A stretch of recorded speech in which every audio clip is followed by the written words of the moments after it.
Salut à tous les fans des pros de la souris et bienvenue dans cette nouvelle vidéo. Aujourd'hui, qu'est-ce qu'on va faire? Aujourd'hui, on va aborder un sujet qui concerne tout le monde ou presque, puisque tous on a utilisé au moins une fois, ou on a tenté d'utiliser Microsoft Word. Donc tous vous connaissez ce logiciel qui est super utilisé de partout, que ce soit dans le bureau ou chez soi pour rédiger une petite lettre ou un CV, peu importe. Donc alors, qu'est-ce qu'on va faire aujourd'hui sur Word? Vous allez me dire, Microsoft Word, c'est pas très difficile, hein. Il faut pas être une lumière non plus pour l'utiliser. Ok, d'accord, certes, il n'y a pas de souci. Moi, ce que je ne vais pas faire dans cette leçon, c'est de vous apprendre les premières bases, style, voilà, vous écrivez, vous appuyez sur ce bouton, ça va écrire en gras, ce bouton-là, ça va souligner, ça va changer la couleur, etc. Donc tous ces petits trucs-là, normalement, hein, c'est intuitif, donc dès qu'on voit Word, on arrive à faire ces choses-là. Alors qu'est-ce qu'on va faire dans cette vidéo-là? Eh ben, ce qu'on va faire, c'est qu'on va essayer de gommer les petites choses qui vous gâchent la vie dans Word. C'est-à-dire, hein, quand vous écrivez un peu de texte sur Word, en général quand vous dépassez une, deux, trois, voire plus de pages, et ben c'est là que les problèmes apparaissent. Hein. Vous avez du texte qui se barre en haut, en bas, c'est pas pareil, l'interligne n'est pas pareil, le début des phrases est décalé, etc. Il y a plein de petits soucis. Insérer une photo, c'est galère, tout le document qui part dans tous les sens. Donc nous, ce qu'on va faire, je vais essayer de vous donner quelques petites astuces et quelques petites, on va dire, techniques pour éviter tous ces désagréments et travailler d'une manière très facile et très simple sur Word. Ensuite, on va faire une deuxième chose, c'est qu'on va utiliser une fonctionnalité qui est, on va dire, pas très connue dans Microsoft Word, c'est la fusion et le publi-postage. Si vous travaillez par exemple dans une société, que vous envoyez du courrier, que vous faites beaucoup de lettres, des choses comme ça, je pense que vous en aurez besoin. Hein, si vous le connaissez, si vous connaissez pas cette technique, on va essayer de la voir. Et pour les autres, eh ben, ça va vous simplifier beaucoup de choses. On va voir ça bientôt, donc dans la partie pratique. Allez, concrètement, qu'est-ce qui va se passer? Alors premièrement, comme je vous ai expliqué, on va voir quelques astuces pour ne plus galérer sur Microsoft Word. Hein. Alors, vous connaissez tous cette interface qui est simple, claire, limpide. Hein. On écrit, voilà, ici, gras, italique, tous ces trucs-là. Donc nous, ça, en théorie, c'est intuitif. Donc vous le connaissez, vous cliquez, vous voyez ce qui se passe, et puis voilà. Non, nous, ce qui nous intéresse, ce qu'on va voir déjà, écrire par exemple n'importe où dans une page. Je m'explique. Hein, souvent quand vous rédigez un courrier, vous devez aller tantôt à droite, tantôt à gauche, tantôt au centre, tantôt en bas, etc. Le problème, c'est que y en a certains qui insèrent des tabulations, d'autres des espaces, et ça crée, ça part dans tous les sens. Ah, vous rajoutez un mot d'un côté, la phrase qui saute en bas, c'est pas très pratique, et vous perdez beaucoup de temps dans ce petit truc qui est tout con, tout simple. Là, je vais vous montrer un petit truc, mais vraiment d'une simplicité étonnante qui va vous aider à écrire n'importe où dans une page. Ensuite, qu'est-ce qu'on va faire? On va générer du texte à la demande. C'est-à-dire, si par exemple, j'ai envie de générer 2 paragraphes de 20 phrases, par exemple, chacun, eh ben, je vais le faire en une seconde. Tac, je vais générer ce texte. Bien sûr, on n'a pas besoin de cette fonctionnalité tout le temps, mais pour faire des réglages, pour apprendre, c'est très pratique de générer du texte comme ça au lieu d'aller copier-coller bêtement. Et en plus, c'est le texte de l'aide de Word, donc c'est pratique. Qu'est-ce qu'on va faire ensuite? On va voir l'outil règle. Comment l'utiliser ou à quoi il correspond. Hein, souvent, vous voyez ce truc-là ou même vous le voyez même pas. Des fois, il est décoché, il ne sort même pas. Et on ne sait pas à quoi il sert. Bon, ok, c'est une règle, d'accord, très bien. Mais là, on va voir à quoi correspondent les parties de cette règle et à quoi elle peut servir. Ensuite, qu'est-ce qu'on va faire? on va essayer de voir comment insérer des images et pas simplement les insérer, mais bien les maîtriser. C'est-à-dire, je fais ce que je veux. C'est pas, je subis l'image. J'ai vu beaucoup de personnes insérer des images et à force de se bagarrer avec ces images, ils les laissent là où elles ont atterri parce que ils peuvent plus, voilà, ils n'y arrivent pas. Donc c'est l'image qui a gagné. Non, vous allez placer votre image où vous voulez, comme vous voulez, et ça on va le voir tout à l'heure dans la partie pratique. On va aussi aborder rapidement les en-têtes et les pieds de page, c'est très simple, vous allez voir, on va juste survoler ce truc-là. Et on va voir aussi les tableaux. Pourquoi ? Parce que les tableaux, souvent, c'est une source de problème dans les documents Word. Donc on va essayer de créer un tableau tout simple, voire même insérer un tableau dans un tableau pour vous montrer que c'est un truc très simple et qu'on peut le maîtriser normalement et rapidement. Alors ça sera la première partie. La deuxième partie, ça sera fusion et publipostage. Comme je vous l'ai expliqué au début, cette petite fonctionnalité qui est très très très puissante nous permet, en utilisant par exemple un fichier Excel qu'on aura créé préalablement, on va créer un petit fichier, moi j'ai créé un petit fichier juste pour le test là, où j'ai mis dans une colonne les noms des personnes, donc vous aurez monsieur noir, monsieur bleu, monsieur rouge, monsieur jaune, monsieur blanc, monsieur orange, vert, etc. Les villes où ces gens-là habitent, Paris, Lyon, Alger, etc. Et les pays respectifs de ces gens-là. Et on va essayer de faire un publipostage. Alors c'est quoi un publipostage ? Ça ne se passe pas sur Excel, ça se passe bien sûr sur Word, parce que notre leçon aujourd'hui, c'est concernant Word. Alors, admettons que vous travaillez donc pour une société qu'elle a tous ces clients-là qui sont rentrés là-dedans, ou c'est une liste de vos amis, ou peu importe, et que vous voulez leur envoyer des courriers pour tous ces gens-là. Bon, ici, on a 8 personnes, donc ça va assez rapidement. Mais imaginez que vous avez 200, 500, 1000, je sais pas, moi, une société où il y a 400 salariés, 500 salariés. Comment vous faites, par exemple, pour leur envoyer tous un courrier et saisir leur adresse? Alors, première solution, c'est que vous écrivez à la main chaque adresse sur chaque enveloppe, et ça va vous prendre une éternité seulement pour écrire les adresses. Solution numéro 2, c'est utiliser le publipostage pour imprimer ces adresses sur, par exemple, des étiquettes autocollantes qui se vendent dans le commerce, comme vous voyez ici, des étiquettes autocollantes. Ensuite, qu'est-ce qu'on doit faire ? On va utiliser cette fonctionnalité pour copier, pour écrire dans chaque étiquette un enregistrement de ma petite base de données. C'est-à-dire ici, j'aurai par exemple numéro 2 là, voilà, la deuxième personne, j'aurai Monsieur Bleu qui habite à Lyon, France par exemple. Et ainsi de suite. À la première, j'aurai Monsieur Noir de Paris, France, etc. 3, 4, etc. Et voilà, par exemple, voilà, en 6e position, j'aurai Monsieur Orange qui habite à Oran, Algérie, par exemple. Et l'avantage, c'est que cet autocollant, cette planche d'autocollant, je vais l'imprimer d'un coup. S'il y en a 10, je vais imprimer 10. S'il y en a 20, je vais imprimer 20 pages. Et il me suffit tout simplement, après, de les coller sur mes enveloppes. Donc, hop, j'enlève chaque étiquette, je la colle sur l'enveloppe et je poste ça. Donc, ça me mâche un travail fou, au lieu d'écrire à la main chaque adresse, avec le risque de se tromper, bien sûr. Il y a une autre fonctionnalité très très très puissante aussi de la fusion et publipostage, c'est toujours sur Word, j'écris un courrier type. Je vais écrire une lettre, un contrat, je sais pas, une invitation, un remerciement, peu importe.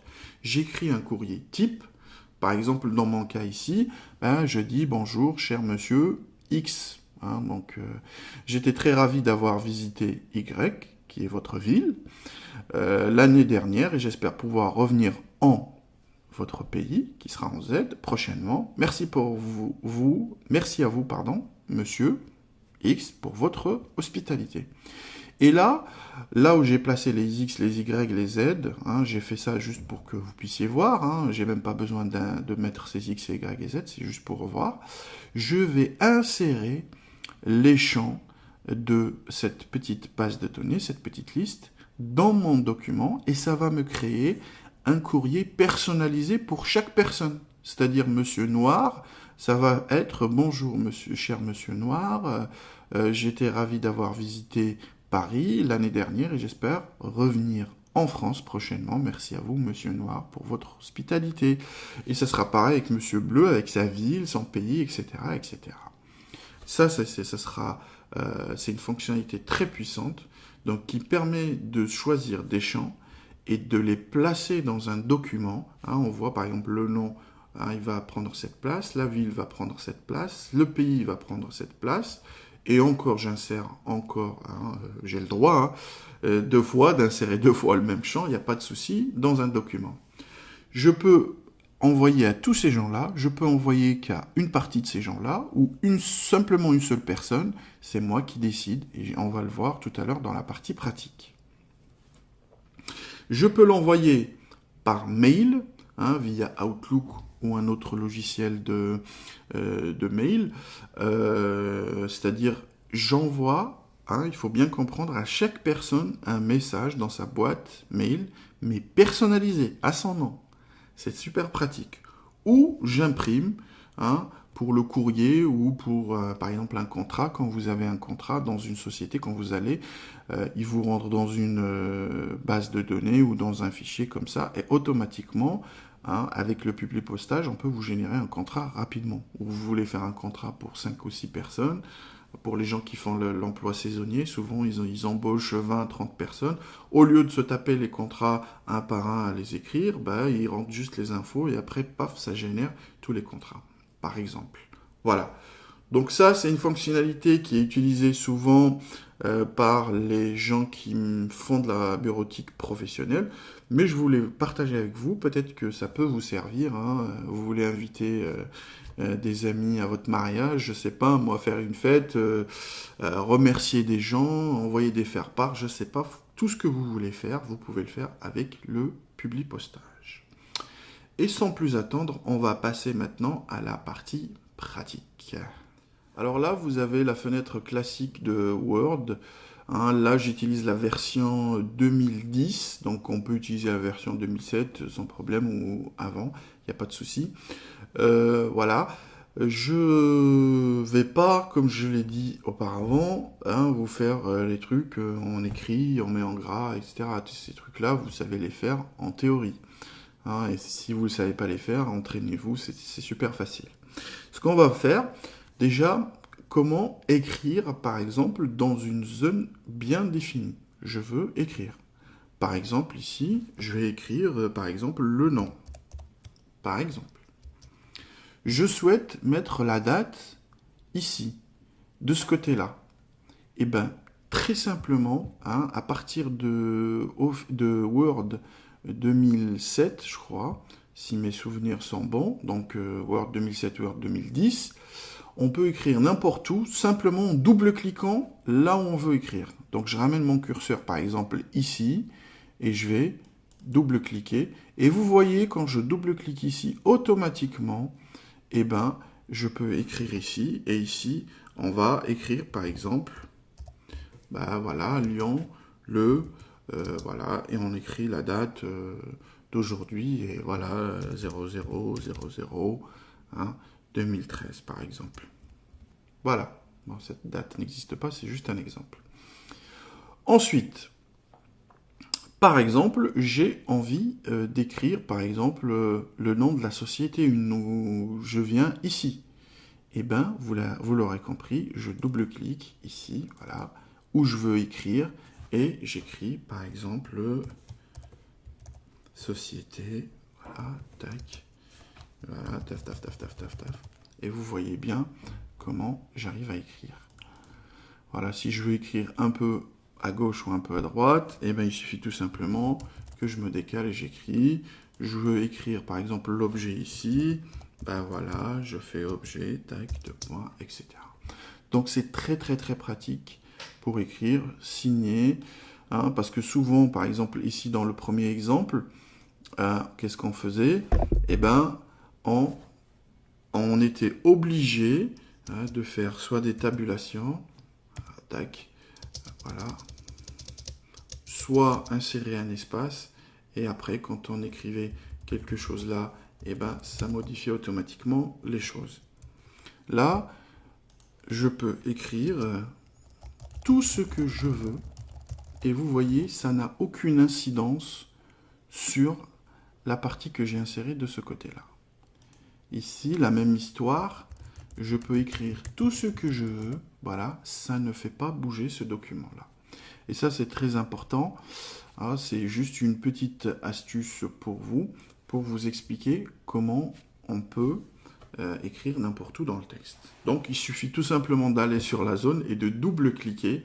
Alors, la deuxième chose que je vais vous apprendre, c'est comment générer du texte simplement en écrivant 2 mots, hein, tout simplement. Pourquoi on génère d'abord du texte? C'est tout simplement pour faire des tests. Hein. On va pas l'imprimer, c'est juste pour faire des tests, pour vous montrer les fonctionnalités suivantes. Alors c'est très simple, il suffit de commencer par un égal, comme dans les formules d'Excel, hein, on commence par un égal, et on va écrire R, A, N, D, entre parenthèses. Ça, je veux générer, moi, un seul paragraphe, d'accord? Et ce paragraphe va contenir une seule phrase, d'accord? Je ferme la parenthèse et je fais entrer. Et là, hop, vous voyez que ça m'a généré une phrase. Je vais faire marche arrière pour modifier ici. Donc toujours R-A-N-D, hein, et je vais faire maintenant 2 paragraphes d'une phrase, hein, juste pour vous montrer. 2 paragraphes, une phrase, de chacun une phrase. Je fais entrer. Et vous voyez, j'ai un premier paragraphe ici, où il y a une phrase, et un deuxième paragraphe où il y a une phrase. Très bien. Maintenant, je vais générer 2 paragraphes de 2 phrases chacun. Hop. Et vous voyez, voilà, 2 petits paragraphes où chacun a une phrase, une deuxième phrase, hein, donc une phrase qui se termine ici, il y a un point, et une deuxième phrase, etc. Et pour avoir un peu plus de texte, je vais générer 2 paragraphes de 5 phrases, par exemple, chacun, et je fais entrer. Et là, vous voyez bien que j'ai 2 paragraphes qui sont générés et chacun contient 5 phrases. Et ça me fera une petite base pour écrire le reste. Hein, là, c'est qu'une page. Je peux en créer beaucoup plus. Hein, admettons que je veux faire, par exemple, 10 paragraphes de 5 pages, de 5 phrases. Hop. Et là, vous voyez hein, que j'ai généré plusieurs pages. 3 pages pour être 2 pages plus un petit blanc ici, voilà, et vous voyez, tac. Et ce texte, c'est le texte d'aide de Microsoft Word, donc c'est pas un texte qui est comme ça, sans connotation ou sans sens, il a un sens, voilà. Hop. Mais moi, je vais me contenter de 2 paragraphes avec 5 phrases chacun pour la suite de mon tutoriel. Alors, on va continuer. Donc, on a généré du texte. Pourquoi on a généré du texte? Pour que je puisse vous parler de la règle. Donc, la règle, vous la voyez ici. Hein, donc, elle est de ce côté-là et de ce côté-là. Il y a des parties grisées ici et ici. Il y a des parties, ici vous voyez des espèces de petits triangles là avec des petits morceaux. On va voir tout ça à quoi ça sert. Des fois elle n'est pas affichée. Hein. Des fois vous aurez comme ça le document qui est comme ça. Tout simplement pour l'afficher, il faut aller dans affichage, dans l'onglet affichage et cocher règle. Voilà, paf, elle apparaît. Ou vous pouvez venir ici, hein, donc dans le coin supérieur droit, et vous voyez que la règle ici, je peux appuyer ici pour la faire afficher ou disparaître. D'accord? Donc voilà, Une fois que ma règle est affichée, on va voir à quoi elle correspond. Premièrement, on voit ici qu'il y a une partie grisée et une partie plus blanche. Alors, si je me mets ici, dans cette partie-là, entre les deux, je vois que mon curseur voilà, se transforme en deux flèches, comme vous le voyez à l'écran, et c'est marqué marge de gauche. Donc, si je clique et je bouge cette ligne, je vais diminuer ou augmenter la marge à gauche. Hein, je vais un peu la bouger par exemple comme ça, et hop. Vous voyez que le texte, tout le texte a suivi.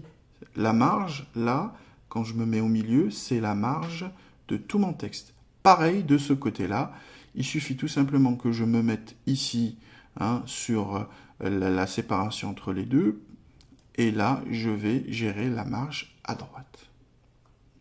Jusqu'ici, ça va, vous suivez? La même chose pour la verticalité, donc je me mets ici, et vous voyez bien que voilà, je peux gérer la marge, hop, en haut et en bas de mon document, hop, pareil, vous voyez très bien. Voilà, ça, c'est simple, c'est facile. Maintenant, on va voir ces petits triangles à quoi ils correspondent. Premièrement, le triangle en haut. Je vais me mettre dessus, j'aurai un petit aperçu, retrait de la première ligne, c'est-à-dire celui-là va me montrer le retrait de la première ligne. Vous savez, quand on écrit la première ligne, souvent on décale un petit peu dans le paragraphe, on décale la première ligne du paragraphe, bien sûr. Donc si je prends cette ligne-là et que je l'avance un petit peu, voilà, vous voyez les petits traits qui avancent aussi, qu'est-ce qui se passe? En bas, ça a bougé, en haut, ça n'a pas bougé. Pourquoi? Tout simplement parce que mon curseur était dans cette ligne-là. Hein, si je mets mon curseur dans le premier paragraphe et je fais bouger ma ligne, et vous voyez que c'est la première ligne de ce paragraphe qui a bougé. D'accord? Donc, ça ne concerne que la sélection en cours. Si je veux faire bouger mes deux, il faut que je sélectionne les deux paragraphes. Et là, je peux faire le retrait de la première ligne de ces deux paragraphes, tout simplement. Et vous voyez, hop, je peux faire le retrait de la première ligne. D'accord? Ensuite, qu'est-ce que je peux faire? Je peux faire on va voir le triangle ici en bas, celui-là, là, qui s'appelle le retrait négatif. À quoi il correspond? On va voir. Je prends celui-là et je vais le décaler. Et vous voyez que ça fait décaler la deuxième, à partir de la deuxième phrase du texte. D'accord? Donc, du paragraphe, pardon. Donc, si je veux faire la même chose pour les deux paragraphes, il suffit tout simplement de les sélectionner tous les deux. Et je me mets sur ce triangle. Et je vais faire, par exemple, commencer mon texte ici. Et vous voyez bien, tac, que la première phrase, elle a son retrait, qui est signalé ici. Hein, vous voyez la ligne qui correspond. Et le retrait négatif des autres lignes, il suit cette règle-là. La même chose de l'autre côté, si je viens ici, et je décale, comme ça, hop, vous voyez, pardon, je vais sélectionner mon texte, et je viens ici, et je me décale pour, voilà, hop, hop, voilà. Et vous voyez que ici, c'est le retrait à droite. Donc mon texte, même si la marge elle se termine ici, tout cet espace-là, je ne vais pas écrire dessus.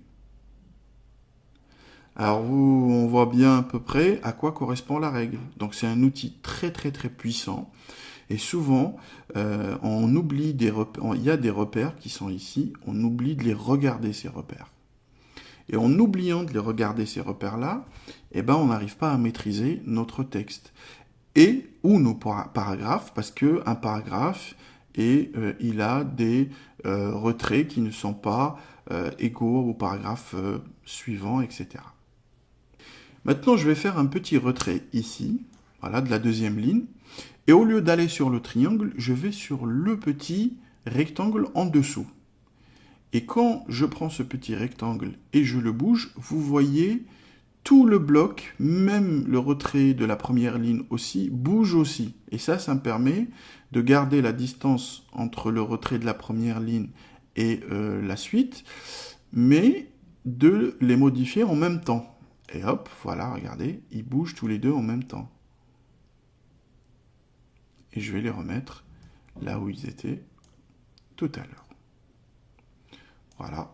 Si j'ai pas de retrait du tout, ce sera la même chose. Voilà, je peux même écrire en colonne. Il suffit tout simplement que je sélectionne mon texte, ici, que je vais sur le petit rectangle ici, et voilà, je vais centrer mon texte là. Là, la même chose à droite, le retrait, et ben, je vais faire comme ça, et vous voyez que tout mon texte se met sur une colonne. Bien sûr, on peut insérer des colonnes dans Word, 2-3 colonnes, il n'y a pas de souci là-dessus. Mais là, juste pour vous montrer la puissance de la règle. Alors, je vais vous parler maintenant de ce petit carré qui est ici, hein, qui s'appelle la tabulation. Ce carré-là, il est très important, vous allez voir. Donc, là, on a tabulation gauche. Je clique dessus, j'aurai la tabulation centrée. Je clique dessus, tabulation à droite, etc. J'ai plusieurs tabulations. Là, je vais rester dans tabulation à gauche et je vais vous montrer à quoi ça peut servir. Bon, je vais descendre un petit peu pour vous montrer dans la première ligne pour que vous puissiez voir. Regardez la tabulation là, c'est une tabulation à gauche. Je me mets ici, sur la règle, et je clique. Et vous voyez que le même repère qui s'affiche ici, regardez, c'est le même que celui-là. Je vais en faire un deuxième ici, par exemple. Je vais faire un troisième ici, voilà. Et un quatrième là, par exemple. Alors maintenant, quand j'écris, je vais écrire n'importe quoi, hop, vous voyez. Quand j'appuie sur tabulation, je vais automatiquement passer ici, à ce repère-là. Vous allez voir, je suis là, j'appuie sur tabulation, et vous voyez que je suis automatiquement en dessous de ce repère. Je peux écrire ici. Si je veux aller là, il suffit tout simplement que j'appuie sur tabulation et je me retrouverai exactement en dessous de mon repère. Et ainsi de suite. Voilà. Vous voyez très bien qu'à chaque fois, je me retrouve en dessous de ces repères-là. Alors, on peut après les supprimer. Il suffit de faire un double clic et de faire effacer tout, par exemple. Hop, et vous voyez toutes ces tabulations que j'avais, les repères que j'avais mis, eh ben, ils sont partis. Maintenant, quand j'écris, je fais tabulation. Voilà, ça bouge, mais que d'un espace bien défini. Tac. Mais ça ne bouge pas comme je l'ai fait tout à l'heure. Voilà, ça c'est tabulation par exemple à gauche. Je peux faire tabulation à droite. Je peux faire tabulation centrée par exemple. Allez, hop, je vais placer un repère ici centré. Voilà. Et quand j'appuie ici, et je vais écrire mon texte sera centré par rapport au repère que j'ai placé en haut. Voilà. Donc ça, c'est très important. Souvent, quand vous écrivez ou quand vous récupérez un texte en cours de route, vous allez voir qu'il y a des petits repères là-haut qui sont insérés. Et ces petits repères, vous ne comprenez pas ce qui se passe, vous. Quand vous voulez insérer un truc, il se barre à gauche, il se barre à droite, en haut, en bas. Mais tout simplement, il faut regarder ces trucs-là.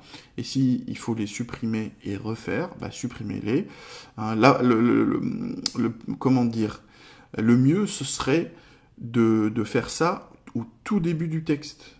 De bien spécifier où est-ce qu'on veut placer nos tabulations, nos trucs. Et après, le reste suivra tout seul. Alors regardez, là, je suis sur cette ligne. Imaginons que je me mette sur un autre paragraphe. Là, vous voyez, il n'y a plus, sur la règle, aucun repère. Et vous voyez bien que c'est ça la difficulté, c'est que des fois, dans Word, le comportement vous semble bizarre parce que il y a des repères différents une mise en forme, on va dire, différente pour chaque paragraphe, pour chaque ligne. Voilà. C'était juste ça que je voulais vous un peu aborder sur la règle. On va pas, je vous laisse vous amuser avec la règle, hein. Il n'y a pas de souci là-dessus. Et on verra par la suite. Si vous avez des questions, n'hésitez pas à les poser. Alors, on va continuer. Je souhaite insérer une image dans mon texte. Hein, j'ai un paragraphe ici. Tac. Et je souhaite insérer une image. Très bien, il n'y a pas de souci. Je vais dans Insertion, Images. Et on va aller dans mes images. Voilà, dans ma bibliothèque.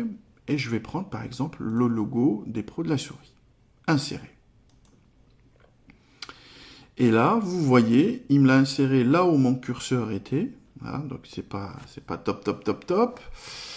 Et voilà, j'arrive pas à le faire bouger. Hein, on est coincé. Je vais rapetissir l'image. Ben voilà, elle va se barrer. J'ai plein de soucis. Et ben tout simplement, alors regardez, j'arrive même pas à la faire bouger comme je veux. Voilà. Tout simplement, tout ça se joue dans les outils images. Quand vous sélectionnez une image, vous avez outils image format là, et dans l'habillage. Ah, l'habillage, voilà, hop. Et là, on voit qu'il y a plusieurs formes d'habillage. On a un habillage en carré, c'est-à-dire le texte va dessiner un carré autour de mon dessin ou de mon image. On a rapproché, c'est-à-dire le texte va se rapprocher le plus possible de mon image.